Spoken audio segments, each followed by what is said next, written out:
before running, what were you doing? Just give us like a little bit of personal history about you, your family. Yeah. And I know you have a relatively new little one, much younger than my little girl.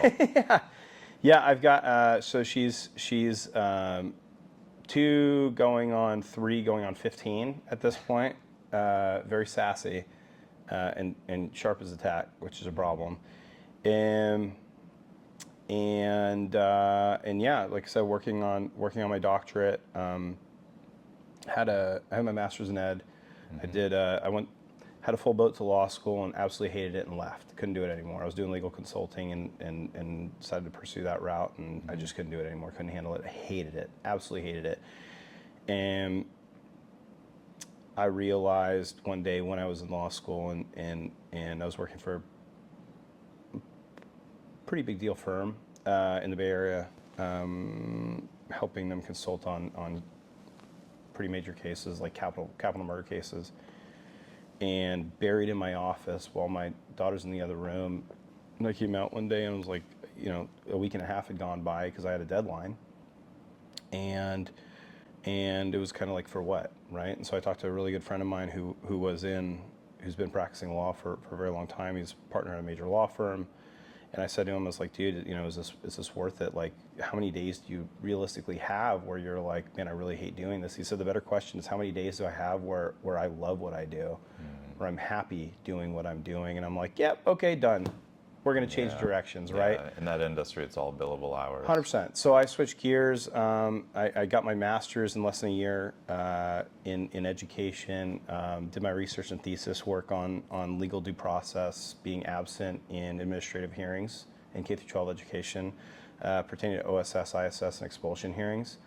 Out-of-school suspension, in-school suspension, expulsion hearings. And basically made the legal argument why we have a problem in California, and it does in fact negatively impact the lower socioeconomic status communities, right, and children. Mm-hmm. And that's kind of been the status quo. Has been public service my whole life. I mean, I was in law enforcement in my early 20s and early mid 20s, late 20s, and then.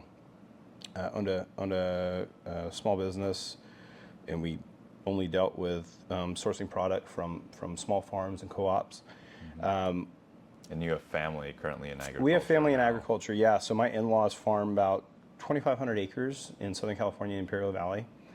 So I'm acutely aware of the issues that are facing them as far as labor is concerned, water, tax. I'm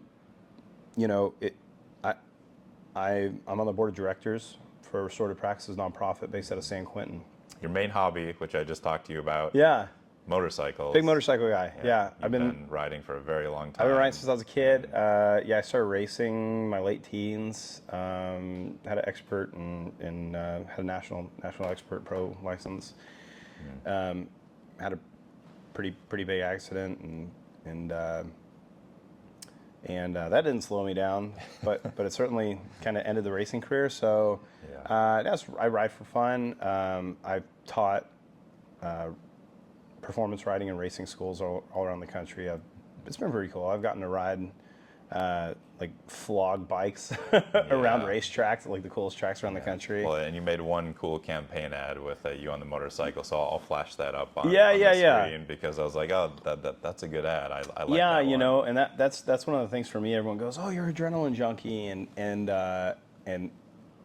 sure, that's true, but also most people don't realize that I haven't done that, or when you reach a certain level,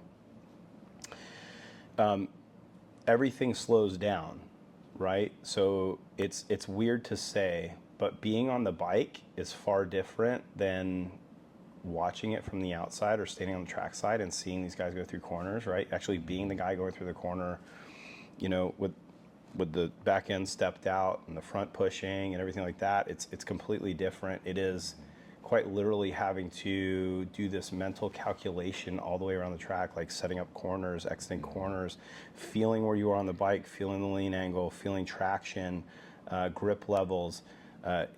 what kind of grip do I have in the rear? Am I having push in the front? Am I getting chatter? Like there's all these and it calculations changes as the tires wear and heat up. Millisecond to millisecond. There's 150 different things that you're having to calculate on the fly, and it just takes this like super hyper focus to be able to do all that and do it at a level that's really proficient and go quicker than everyone else around the track. But it's like, when you have that, the quicker you go, the slower everything seems to move in your mind, because you're doing all these calculations. It's like it's mental chess, right? It really is, and that's why I love. Just going to make that analogy. And that's why sounds like chess going around the track. I absolutely love it. That's why I love racing. It isn't just this like high adrenaline thing. It is very much it's chess. It is a game of mental acuity and bandwidth.